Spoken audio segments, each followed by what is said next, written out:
Pour les bâtiments neufs, en France, on a une évolution réglementaire qui s'appelle la RE 2020. Donc on va passer d'une réglementation thermique à une réglementation environnementale.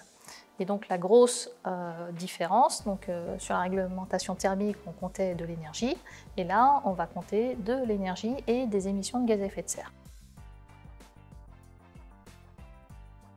La méthodologie qui a été retenue en France, c'est une analyse de cycle de vie. Une analyse de cycle de vie, c'est une méthode de calcul qui est normalisée. On va calculer tous les impacts d'un bâtiment sur son cycle de vie pendant 50 ans.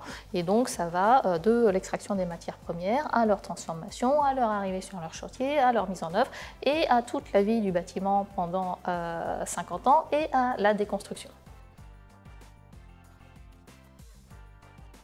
Premier levier, c'est de concevoir correctement et de concevoir sobre. Alors, la règle de calcul, elle est simple. Je vais compter tout ce que je vais mettre en œuvre. La première règle, c'est de ne pas mettre en œuvre ce dont on n'a pas besoin. Ça s'appelle de la sobriété, ça s'appelle de l'éco-conception. Ensuite, il y a un deuxième levier sur lequel je peux jouer, qui est les données environnementales des matériaux que j'utilise.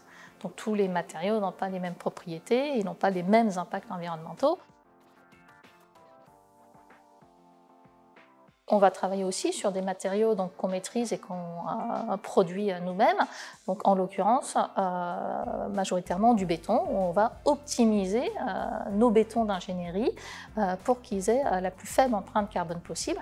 Et ça, c'est de la recherche et du développement, où on va en fait arriver à des bétons qui sont dits bas carbone, voire parfois ultra bas carbone, où on va quasiment substituer la majeure partie du ciment par autre chose.